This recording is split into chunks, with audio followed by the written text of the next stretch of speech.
असले प्रश्न पाहून विद्यार्थ्यांच्या तब्येत खराब होतात हा. पण तुमची तब्येत खराब करून घ्यायची कारण नाही, कारण मी तुमच्या सोबत आहे. लक्ष द्या. बघा, या 12च्या पेक्षा एक कमी करायचं, किती झाले? 11.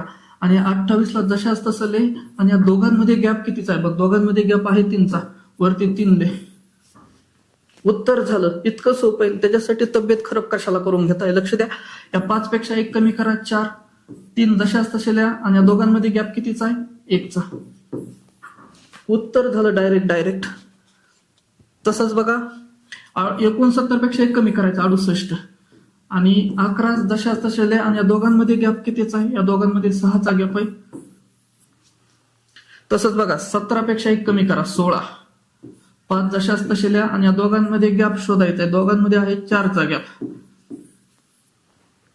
उत्तरच झालं मित्रांनो. इतकं सहज आहे. आता या प्रश्नाचं उत्तर तुम्ही काढा.